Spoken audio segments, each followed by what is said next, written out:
चलिए बच्चों, previous video में हम लोग देखे थे electric field due to infinite rod और फाइनाइट रॉड, दोनों का केस हम लोग निकाल लिए थे, इंटीग्रेशन मेथड से निकाले थे।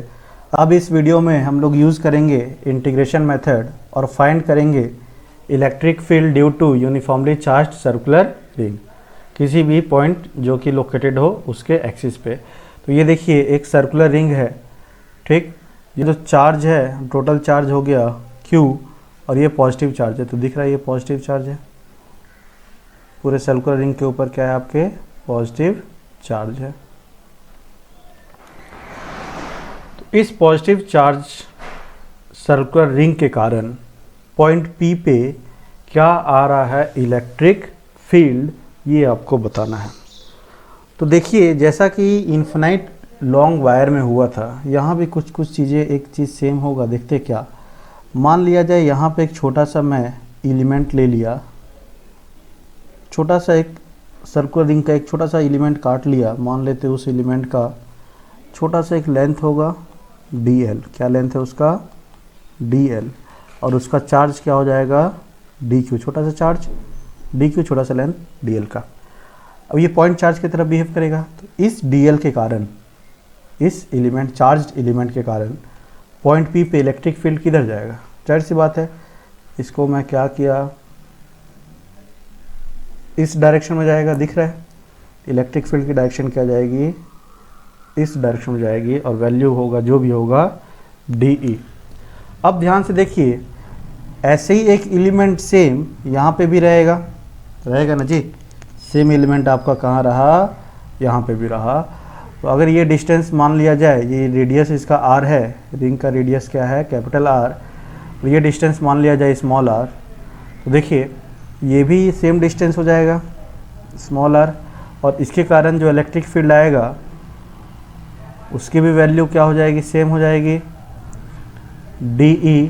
बस क्या रहेगा, डायरेक्शन अपोजिट साइड रहेगा। जो डायरेक्शन इधर था इसका डायरेक्शन क्या हो जाएगा, इस साइड जाएगा, सिमेट्रिकल रहेगा। ये अगर थीटा मान लेते हैं तो ये भी थीटा होगा। तो यानी कि हर एक एलिमेंट जो भी लोगे सिमेट्री कारण उसके अपोजिट डायरेक्शन में भी एक एलिमेंट रहेगा। तो बेसिकली बोलना ये है कि इसका एक x कंपोनेंट रहा, कौन सा कंपोनेंट देख लीजिए, क्या हो जाएगा DE cos थीटा, और एक कंपोनेंट रहा आपका DE sin थीटा। इसका भी एक कंपोनेंट रहा, इस पेन से बना दिया जाए इसका कंपोनेंट, ये क्या हो जाएगा आपका, ये थीटा है, ये भी हो जाएगा DE cos थीटा, और ये क्या हो जाएगा आपका DE sin थीटा। देखिए इन y direction DE sin theta क्या हो गया, कैंसिल आउट हो गया। जो बच गया सिर्फ x डायरेक्शन में ही बच गया। y डायरेक्शन का क्या हो गया, इलेक्ट्रिक फील्ड कैंसिल आउट हो गया, और सिर्फ x component of electric field मेरा क्या हुआ है, बचा हुआ है। तो मैं बोल सकता हूँ एक सर्कुलर रिंग के कारण सिर्फ इस एक्सिस पे, सिर्फ x डायरेक्शन पे ही क्या आएगा, इलेक्ट्रिक फील्ड आएगा, y डायरेक्शन में कोई इलेक्ट्रिक फील्ड नहीं आएगा। तो चलिए अब मैं निकालता हूँ DE पूरे एलिमेंट के लिए, कैसे निकालते हैं आगे बात किया जाए। तो due to small electric charge of small element DL, what is the value of DE। तो DE, ये वाला DE की वैल्यू क्या हो जाएगा, देखिए ये DE, तो DE क्या हो जाएगा, K into charge is your DQ by distance. तो डिस्टेंस क्या हो गया, ये देखिए पॉइंट P से इस पॉइंट चार्ज का डिस्टेंस, तो वो R है, तो क्या हो जाएगा R²। लेकिन मुझे क्या निकालना है, मुझे DE cos थीटा निकालना है, तो ये हो जाएगा DE cos थीटा, तो क्या हो जाएगा देखिए K DQ by R² into cos theta. तो इसकी वैल्यू क्या हो जाएगी, K DQ बाई R², बताइए cos थीटा, तो ये थीटा है, तो cos थीटा देखिए क्या हो जाएगा, बेस बाई हाइपोटेन्यूज। तो what is base, base is x, base is your x, and what is hypotenuse, तो हाइपोटेन्यूज इज योर r। तो ये मेरा आ गया DE cos थीटा की वैल्यू। अब आगे देखते हैं। तो K, अब DQ क्या हुआ, तो देखिए DQ छोटा सा एलिमेंट, तो फॉर DQ यहाँ पे मैं बता देता हूँ। तो Q कितने लेंथ में था, टोटल चार्ज कितने लेंथ में था, तो लेंथ ऑफ दिस रिंग कितना हो जाएगा, इसका सरकमफरेंस, तो कितना हो गया, total length of this ring हो जाएगा, क्या हो जाएगा, पाई आर एल ना, हाँ नहीं 2 पाई आर, क्या हो जाएगा 2 पाई आर, ये इसका सरकमफरेंस हो गया। अगर इस रिंग को काट दिया जाए तो एक लेंथ बनेगा, तो ये लेंथ क्या हो जाएगा 2 पाई आर हो जाएगा। तो जाहिर सी बात है डी क्यू, तो चार्ज पर यूनिट लेंथ क्या हो गया, तो चार्ज पर यूनिट लेंथ हो गया क्यू बाई 2 पाई आर, ये क्या हो गया आपका चार्ज पर यूनिट लेंथ। तो डी क्यू में कितना चार्ज रहेगा, तो for D Q charge per unit length into D L, जितना लेंथ मैं माना हूँ वो, ठीक है।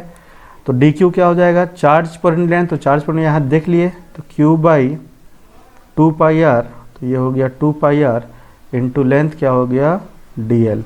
अब क्या बच गया देखिए, तो x बाई आर क्यूब, ये आपका बचा D e x, cos theta का क्या लिख दिया मैं, D e x, x direction में। तो देखिए ध्यान से, ये जो r है, ये r तो मैं जूम किया था, लेकिन मुझे क्या निकालना है, x डिस्टेंस, यानी कि x पता रहेगा, और ये इसका रेडियस r पता है। तो इस r की जगह मैं चेंज कर सकता हूँ k Q by 2 pi R D L. अब x, अब r की जगह क्या लिखा है, स्मॉल r की जगह, तो ध्यान से देखिए, स्मॉल r क्या हो जाएगा, under root r square plus x square, तो स्मॉल r लिख दिया मैं under root x square plus are square का अंडर रूट हो गया, और 3 है पावर, तो क्या हो जाएगा ये 3/2। This is the value of d e x. D e x है क्या मुझे समझना है, तो डी ई एक्स है मेरा इस पॉइंट P एक्स डायरेक्शन में electric field due to this point charge, ठीक है। लेकिन मुझे ये पॉइंट चार्ज कारण नहीं निकालना है, मुझे क्या निकालना है, एक रिंग के कारण निकालना है। तो ये पॉइंट चार्ज मैं क्या करूँगा, पूरा ऐड करूँगा, तब मुझे रिंग मिल जाएगा। बहुत सारे पॉइंट चार्ज में ऐड किया तो क्या मुझे मिल गया, रिंग मिल गया। देखिए तो मैं क्या करूँगा, इंटीग्रेट कर दूँगा, तो ये हो जाएगा डी ई एक्स, और यहाँ पे देखिए इंटीग्रेशन के q d l by 2 pi r x into x square plus are square to the power 3/2। अब ये इंटीग्रेशन समझना है आपको, तो integration of d e x क्या हो जाएगा, टोटल ई एक्स हो जाएगा, और यही टोटल ई रहेगा। अब इसमें देखिए कांस्टेंट क्या क्या है, तो के कांस्टेंट है, क्यू कांस्टेंट है, 2 पाई स्मॉल आर नहीं होगा, ये कैपिटल आर है, तो 2 पाई आर भी कांस्टेंट है। अब क्या x और dl में देखिए क्या चेंज हो रहा है, x और dl में क्या रिलेशनशिप है, x तो तुम्हारा सेम रहेगा dl से, और x का तो कोई रिलेशनशिप नहीं है ना। हर बार जो भी एलिमेंट लोगे dl, वो x से हमेशा r डिस्टेंस पे ही रहेगा, मतलब ये हमेशा डिस्टेंस क्या रहेगा, सेम रहेगा, ठीक है। तो there is no relationship between x and dl, मतलब आप समझिए जैसे जैसे dl में चेंज करूँगा तो x में कोई चेंज नहीं होगा, क्योंकि x मेरा दिया रहेगा पॉइंट P पे, तो x भी क्या हो जाएगा, कांस्टेंट हो जाएगा। तो ये टर्म भी क्या हो गया, कांस्टेंट, तो x by x square plus are square to the power 3/2, ये भी टर्म कांस्टेंट हो जाएगा। बस बाहर निकलेगा सभी चीज़, और अंदर रह गया सिर्फ dl। अब इंटीग्रेशन ऑफ dl का क्या मतलब हुआ, तो इंटीग्रेशन ऑफ dl का मतलब हो गया, एक छोटे से सेगमेंट को मैं क्या करूँगा, इंटीग्रेट करूँगा। तो कितना इंटीग्रेट करना है, तो कितना इंटीग्रेट करना है, उतना इंटीग्रेट करना है कि पूरा लेंथ मिल जाए वायर का। समझ में आया, इंटीग्रेट ऐसे करना है कि मुझे पूरा लेंथ मिल जाए वायर का। तो जाहिर सी बात है ये जो dl का इंटीग्रेशन हो जाएगा वो क्या हो जाएगा, देखिए तो ये लिख देता हूँ मैं 2 pi R into X by x square plus are square to the power 3/2, और जो dl की वैल्यू हो जाएगी वो हो जाएगी 2 पाई आर, क्योंकि जैसे ds का वैल्यू होता था 4 पाई आर स्क्वायर, छोटे छोटे सरफेस एरिया को मैं ऐड करके पूरा स्फेयर का सरफेस एरिया बना दिया, वैसे ही यहाँ पे dl का मतलब हो गया छोटे छोटे लेंथ ऑफ रिंग को मैं ऐड करके पूरा लेंथ ऑफ रिंग बना दिया। तो लेंथ ऑफ रिंग कितना है, तो लेंथ ऑफ रिंग है आपका 2 पाई आर। तो ये यहाँ से क्या कट गया, देखिए 2 पाई आर कट गया। तो फाइनल जो एक्सप्रेशन आ गया, जो मेरा फाइनल एक्सप्रेशन आ गया वो आपका आ गया k q x by x square plus are square to the power 3/2। तो therefore E at any point which is located at a distance x is given by 1/4 pi epsilon naught, k की value डाल दिया, into q x by x square plus are square to the power 3/2। ये चीज़ आपको समझना है, ये important भी है और छोटा सा एक एग्जांपल था। तो मेन हमको इंटीग्रेशन का यूज़ देखना है, कैसे कैसे मैं इंटीग्रेशन यूज़ कर रहा हूँ, बहुत ही इंपॉर्टेंट यूज़ है इंटीग्रेशन का। तो ये तो फिर से मैं बता देता हूँ ये चीज़ है क्या। तो ये है एक रिंग जिसका रेडियस r है, चार्ज टोटल चार्ज q है। उस रिंग के कारण पॉइंट P जो कि रिंग के सेंटर से x डिस्टेंस पे है, तो उसमें उस पॉइंट P पे इलेक्ट्रिक फील्ड की वैल्यू क्या है, तो ये है। और डायरेक्शन क्या रहेगा, इन x डायरेक्शन, क्योंकि मेरा y डायरेक्शन वाला कंपोनेंट कैंसिल हो गया। तो यहाँ पे मैं क्या देख रहा हूँ, जो E की वैल्यू है वो किस पे डिपेंड कर रहा है, जैसे जैसे मैं x चेंज कर रहा हूँ, जैसे जैसे मैं x बढ़ा रहा हूँ, तो E की वैल्यू भी क्या हो रही है, चेंज हो रही है। ठीक है, पॉइंट दूर ले गया तो E का वैल्यू बढ़ रहा है घट रहा है हम नहीं बता सकते हैं। और P क्या किया, सामने लेके आया x, तो x क्या हो गया आपका, डिनोमिनेटर में भी है और न्यूमरेटर में भी है। तो मैं यहाँ पे कोई क्लियर कट पिक्चर नहीं बन रहा है, तो मैं ये निकाल सकता हूँ कि कौन सा पॉइंट पे इलेक्ट्रिक फील्ड की वैल्यू क्या होगी, सबसे ज़्यादा होगा, और कौन सा पॉइंट पे इलेक्ट्रिक फील्ड की वैल्यू क्या होगी, जीरो होगी। तो देख लेते हैं E की वैल्यू जीरो कब होगी, जब ये एक्सप्रेशन जीरो होगा। तो जाहिर सी बात है ये एक्सप्रेशन जीरो कब होगा, जब न्यूमरेटर जीरो होगा और उसमें डिनोमिनेटर जीरो नहीं होना चाहिए। तो x का वैल्यू डाल देंगे जीरो। तो जब x का वैल्यू जीरो डाले तो देखिए ये जीरो हो गया, बाकी सब तो रहागा। तो ये जो जीरो हो गया तो E की वैल्यू जीरो हो गई। तो यानी कि क्या मतलब है इसका, जब x जीरो है यानी कि ये सेंटर पॉइंट पे E की वैल्यू क्या होगी, जीरो होगी। और जैसे जैसे आगे जा रहे हैं तो E की वैल्यू बढ़ रही है, तो कितना बढ़ेगा, कहाँ मैक्सिमम रहेगा और मैक्सिमम वैल्यू क्या रहेगी हम देखते हैं। तो मुझे निकालना है मैक्सिमम वैल्यू। तो E की वैल्यू क्या थी, तो E का जो एक्सप्रेशन आया था k QX by x square plus are square to the power 3/2। इसको मैक्सिमम करना है। तो यहाँ पर दिख रहा है E is a function of x, जैसे से x दूर जा रहा है वैसे वैसे कुछ x में E में चेंजेस आ रहा है। तो for maximum value of E मैं क्या करूँगा, dE by d x is equals to 0। तो क्या आ गया जी, देखिए तो D डायरेक्ट डिफ्रेंशिएट करता हूँ मैं, तो ये u बाई v के फॉर्म में है। तो u बाई v देखिए के क्यू कॉन्स्टेंट हो गया बाहर, अब अंदर वाले को डिफ्रेंशिएट कर दिया जाए तो u बाई v के फॉर्म में है, तो क्या हो जाएगा v का स्क्वायर, तो यानी कि क्या हो जाएगा x square plus are square का, इसका स्क्वायर क्या हो जाएगा, क्यूब हो जाएगा, 1/2 कैंसिल हो गया। अब फिर से वापस v यहीं रख देते हैं, तो v यहाँ रख दिए, तो x square by r square to the power 3/2। Differentiate क्या होगा u, तो u को डिफ्रेंशिएट कीजिए, x का डिफ्रेंशिएशन क्या हो गया 1। ठीक, माइनस, अब देखिए ध्यान से, अब मैं क्या करूँगा, u को रखा यानी कि x को रखा और नीचे वाले को डिफ्रेंशिएट करूँगा। तो नीचे वाले का डिफ्रेंशिएशन क्या हो जाएगा, इसको डिफ्रेंशिएट करना है, देखिए इसको मुझे डिफ्रेंशिएट करना है, तो क्या हो जाएगा 3/2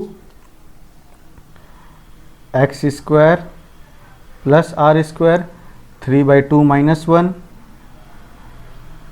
इंटू अंदर का डिफ्रेंशिएशन, तो अंदर क्या है x square plus are square, तो एक्स स्क्वायर का डिफ्रेंशिएशन क्या हो गया 2x।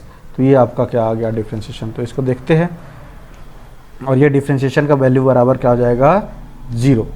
तो देखिए ध्यान से, तो मेरा फाइनल एक्सप्रेशन फिर से लिख दिया जाए, के क्यू थोड़ा सॉल्व कर लिया जाए, नीचे का सेम है, तो ये क्या हो जाएगा x square plus are square का क्यूब, और ये क्या बच गया, ये तो सेम ही रहेगा, x square plus are square to the power 3/2 minus, यहाँ पे देखिए क्या लिखूँगा मैं 3/2x, अच्छा 3/2x इंटू, फिर से लिख ही देता हूँ 3/2x इंटू क्या हो गया x square plus are square to the power 3/2 minus 1, तो क्या आ गया 1/2, और इंटू यहाँ पे क्या बचा हुआ है 2x बराबर क्या आ गया 0। तो यहाँ से देखिए 2 कैंसिल हो गया।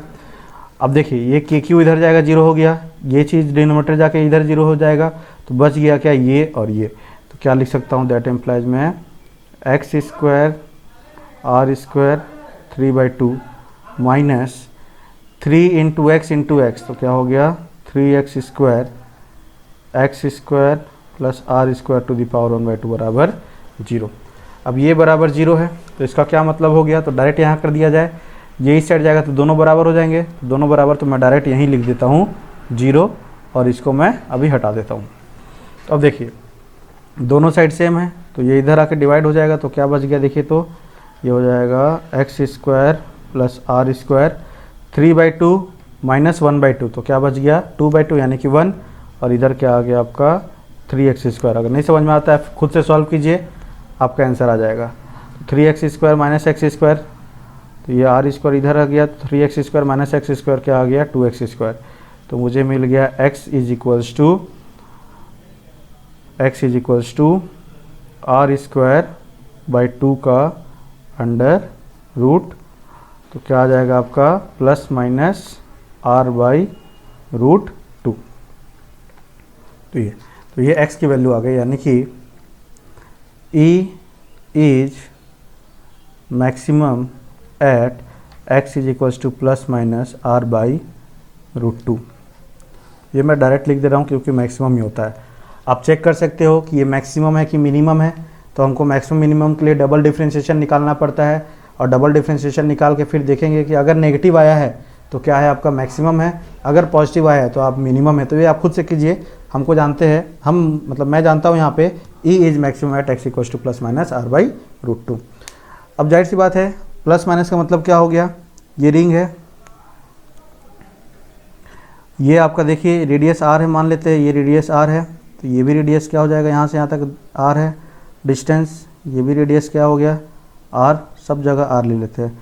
तो मतलब x is equals to plus minus r/√2 का मतलब क्या हो गया, देखिए 1/√2 का बताया हूँ क्या होता है वैल्यू 0.707 r प्लस माइनस, तो मतलब r से क्या रहेगा कम रहेगा, तो ये हो गया प्लस, तो इस पॉइंट P पे क्या रहेगा मेरा मैक्सिमम रहेगा E, और इस पॉइंट P पे मेरा क्या आ जाएगा मैक्सिमम रहेगा E, और इनका लोकेशन क्या है, इस पॉइंट का लोकेशन है यहाँ से यहाँ तक क्या है 1/√2 r, याद रखना है ये चीज़।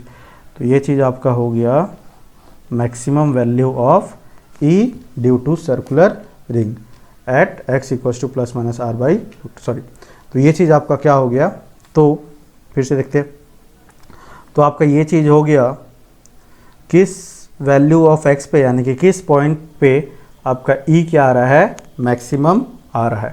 तो इस बात को आपको ध्यान रखना है, तो इस वैल्यू ऑफ x पे E मैक्सिमम आता है, कितना मैक्सिमम आ रहा है तो आप खुद से निकाल सकते हो, x की वैल्यू आप यहाँ पे पुट कर दीजिए तो आपको मैक्सिमम वैल्यू पता चल जाएगा, तो निकाल ही लेते हैं।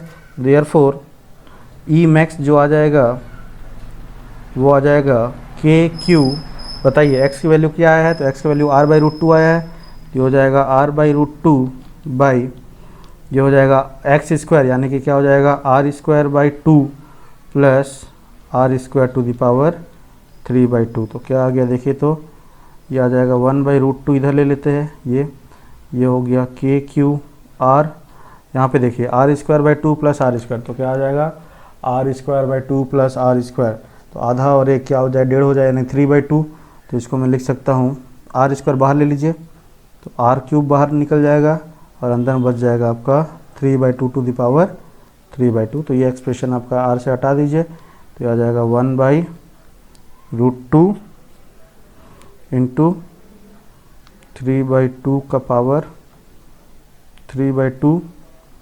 KQ/r²। इसको और सॉल्व कर सकते हो, तो ऐसे ही एक्सप्रेशन आएगा आपका E मैक्सिमम वैल्यू। इस पे हम लोग और एक सवाल करेंगे इसी क्वेश्चन पे बेस्ड पे, वो आपका नेक्स्ट पार्ट पे रहेगा, जब न्यूमेरिकल बनाएंगे तो हम देखेंगे उसको, इम्पोर्टेंट। चलिए, तो ये एक्सप्रेशन आपको याद रखना है, E का वैल्यू याद रखना है, E का एक्सप्रेशन याद रखना है, ये आपका E का एक्सप्रेशन है, कहाँ पे मैक्सिमम है, तो यहाँ पे आपका मैक्सिमम है प्लस माइनस r/√2, और व्हाट इज द एक्सप्रेशन, तो E equals to KQX/x² plus r² to the power 3/2। इस टॉपिक पे मीन्स ये सर्कुलर रिंग पे एक और इम्पॉर्टेंट क्वेश्चन है, बहुत ही अच्छा क्वेश्चन है, उस पर हम लोग करेंगे एक न्यूमेरिकल। चलिए फिर नेक्स्ट वीडियो में हम लोग ये सब देखेंगे।